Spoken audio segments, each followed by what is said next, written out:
Zadondani, Electro Ninja here, and welcome back to Electro Ninja's Lab.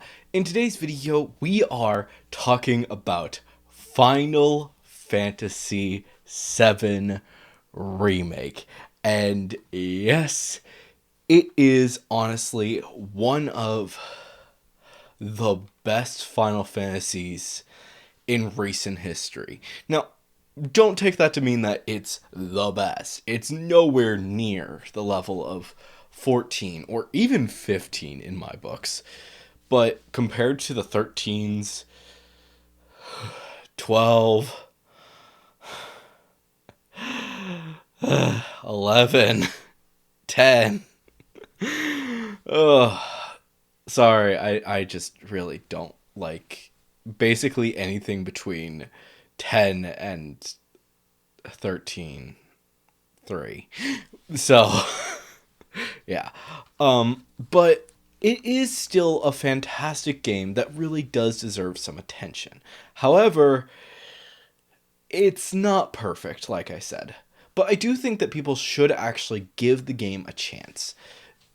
So, we're going to start off by talking just simply about the good, and then we'll move on to the bad because really the most important thing is the good. However, if you are a fan of the series of Final Fantasy VII, then you're going to be someone who's really going to be affected by the bad parts. So, yeah. Anyways, let's get started with honestly the story. The story is so good. They designed the game practically perfectly. I mean, honestly, considering the fact that they took a part of Final Fantasy VII, it's not even the whole thing. It's only the Midgard stuff. And they took what would have taken about 9 hours, maybe at minimum one gameplay session, and shrunk it down concisely, well, not shrunk it down, but increased it and made it better in such a way that it made it to be about the same length as average games nowadays. About 35 minutes or 35 hours. Sorry, didn't mean to say minutes there. But yeah, seriously. The game is insane with that, adding so much to the story with special cutscenes and actual character interactions. All of this making the game honestly just a good time. And getting to play it was a lot of fun. Not to mention that each of the characters' voice actors did a fantastic job. And even though none of them are have ever played these roles before, they did such a good job. Reno sounds like Quentin Flynn. I don't know, I keep forgetting what his name is, but yeah, he sounds like Quentin Flynn. So there's that. And for those of you guys who don't know who Quentin Flynn is, he is the guy who plays both Axel and Reno. Axel in Kingdom Hearts and Reno in the Final Fantasy VII Advent Children. So, yeah, he pulled it off. Not to mention that the voice actor who plays Cloud did so good and really makes himself sound like Cloud.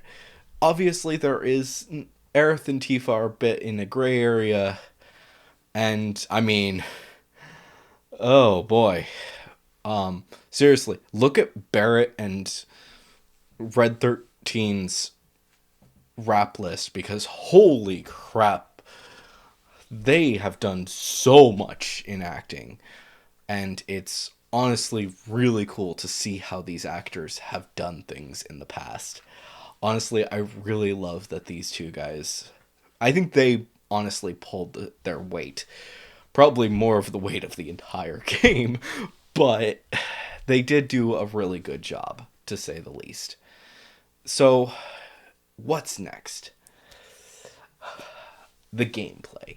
Honestly, changing a game's entire gameplay makeup is honestly really tricky. The thing is that Final Fantasy has, or Square has been doing action RPGs for a long time. And I do mean a long time. Like, most people are well aware at this time of games like Kingdom Hearts, as well as, I mean, holy crap, 15 was really good. But yeah, they did a really good job with the action RPG games. And using that system that they did for this was honestly a really good choice. By allowing you to still use all of your commands while basically pausing the game, it really helps to make the game so much easier. If you just need a moment to strategize, you can press X and just figure things out briefly and then continue playing the game. Yes, it's still moving through time, but only a little bit, giving you enough time to actually think things through, and it makes things so much easier. Just let me make that as clear as possible, because holy crap, I love just all that they've done with this game. It's incredible. It honestly is incredible.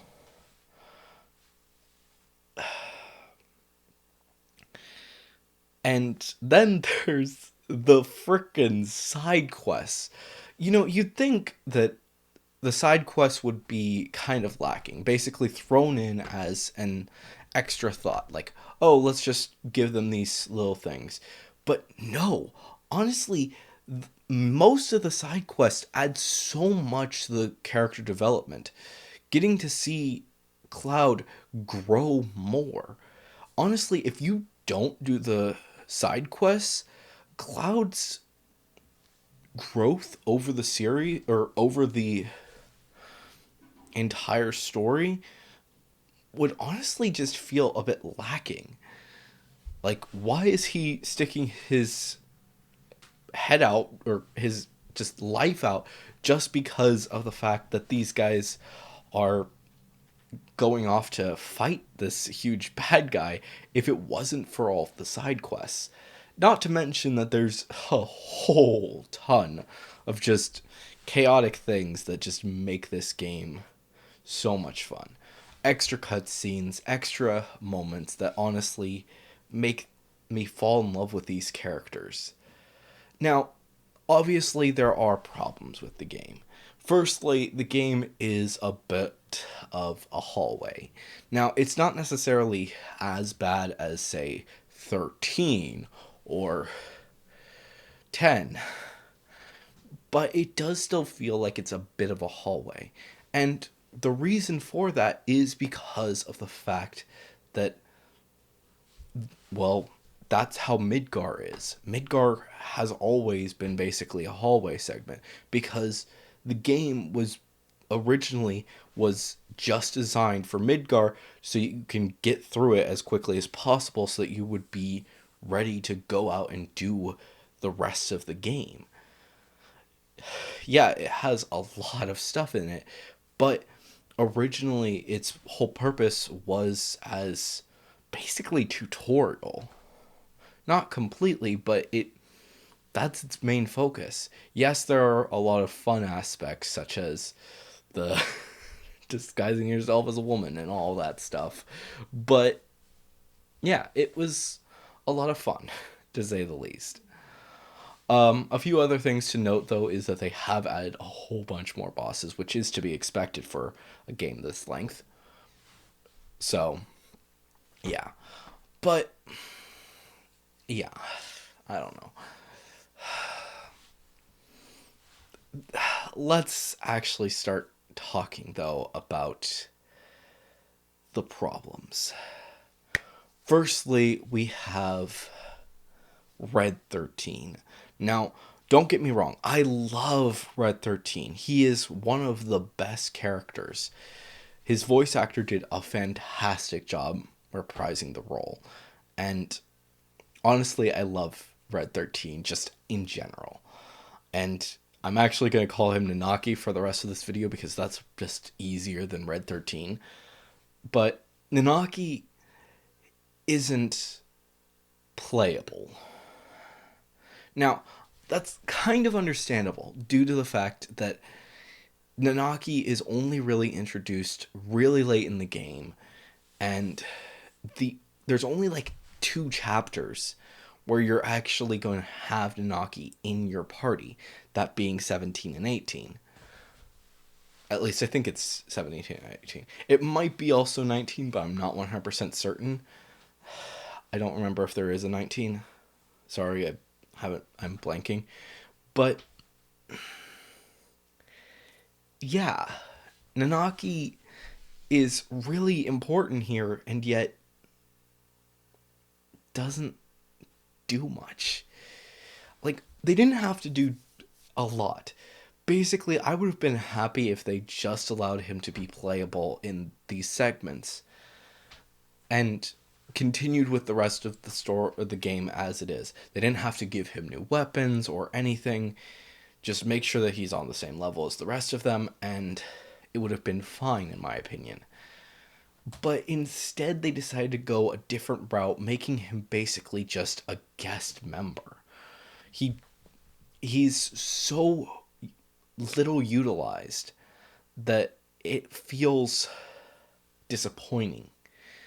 And the worst part is that every time that he's in your party to help you fight things, the rest of the team, there's only 2 people in your party. It's just 2. Yes, there is an occasional third, but it's so rare at that end because of the party being split that it doesn't make any sense to me why the heck they decided to not have Red be a full-time party member. It honestly didn't make sense to me. And if they wanted to say, oh, it's so that he could join in the fight in the final battle, yes, it makes a little bit of sense, but at the same time, the final battle, I still think it should have been everyone working together. I've honestly had this big problem with Final Fantasies for the longest time because of the fact that Final Fantasies always have a very small number of party members or that are actually allowed in your party, with about half of the party not even being in your party for the final boss fight. It feels lame, to be put bluntly, that we have all these characters and only half of them get to fight. With 7, it's only 3 people. With 9, it's only 4. But you have 8, upwards of 8 people in your party for both of them, basically, by the time that you reach the final boss. I don't understand. I've never understood why the heck they don't include all of them. Now, I did like how they handled it in this game, where basically the final boss fight in this game, while you're fighting down on the ground, the other 2 are still fighting in another location. Basically, they're charging super abilities to launch at the big bad, and you're basically distracting the big bad while also distracting his little foes or his little minions down below.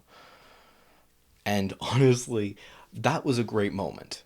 I really think that that was a really well made decision, but it still feels lacking. I don't know. Also, the final boss fight is just a huge mess, anyways. It feels like it's the conclusion of the game, which it's not. Just plain and simple, it's not the end for Final Fantasy VII. And they really should have handled it better, I think. But it makes some sense. There are many issues that I would like to discuss at some point, but it's just the reason why they made this game only this first part actually makes a lot of sense. The fact is that Nowadays, games are a lot shorter, only maybe reaching up to a day or 2 days max. Like full length, you can beat it if you just played straight 2 days. But most of the time, it's not the case. And that's fine. But a lot of these older games did have really long games.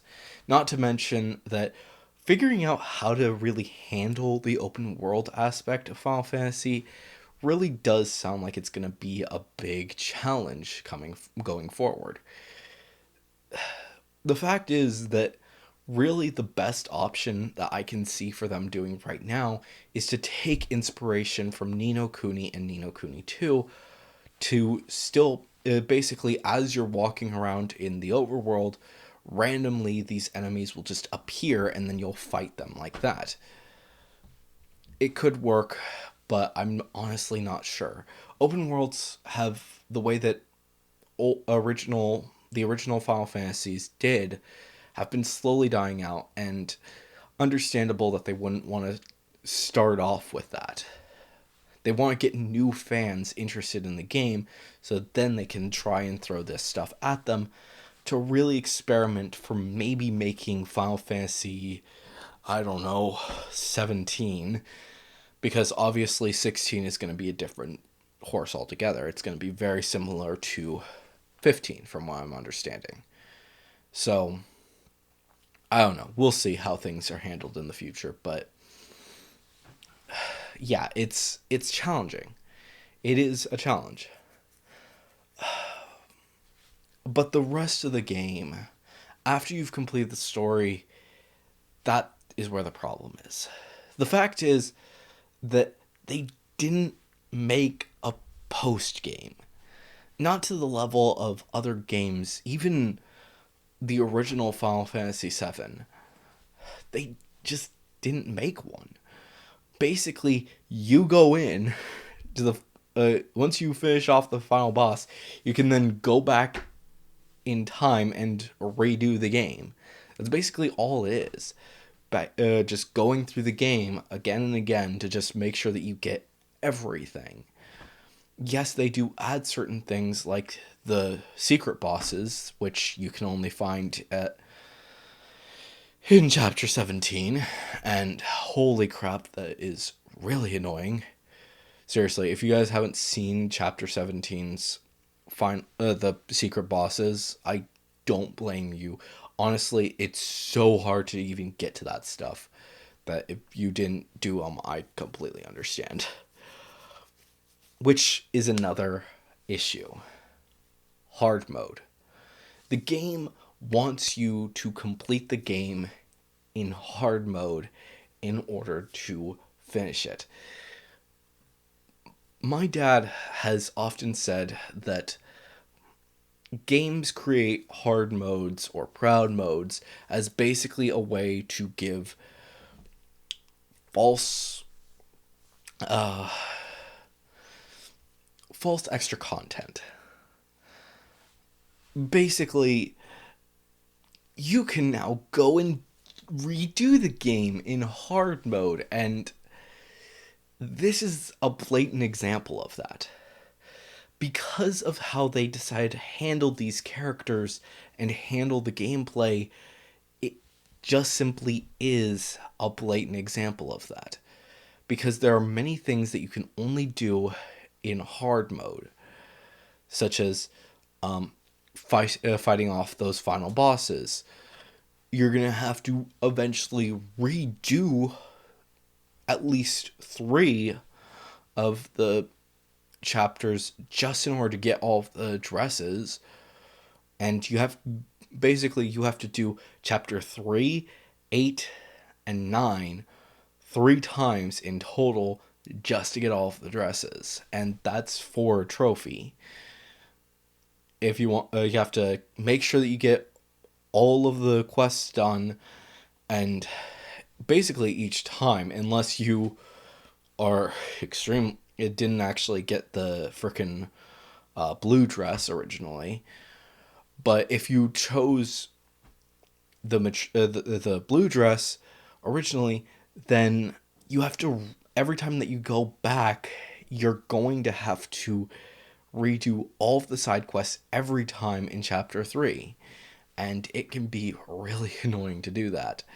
Not to mention that you have to do an exact number of side quests in chapter 8 in order to make sure that you get each of Aerith's dresses. If you want to get her basic dress, you don't have to do any of them, any of the side quests. And if you want to get the others, then you have to do between 3 and 5 for the next one. And then you have to get all of them in order to get the final one, the red one that most fans are aware of. And then not to even to mention Clouds. Like, seriously. If you want to do Clouds, you have to do... it's different each time. Basically, if you want to do one side quest, you have to do... If you want to do one thing, you have to make sure that you do the side quests. And if you want to do this, it's all complicated and all just annoying as heck to handle, that it can honestly just be pointless and feel pointless. In fact, you're going to have to redo Chapter 9 just in general if you want to get all of the quests done. Not to mention the fact that you may forget about the assessing, because you get the assess materia pretty early on, but the fact is that oftentimes you don't need it. You'll often be fighting multiple enemies that are really easy to figure out their weak points. And as such, assess doesn't necessarily seem that important. But then you recall, oh yeah, there's a freaking quest to do that. And it's annoying, to say the least. And you just have to really think about what you're going to be doing for the entire game. And it can be a pain in the backside.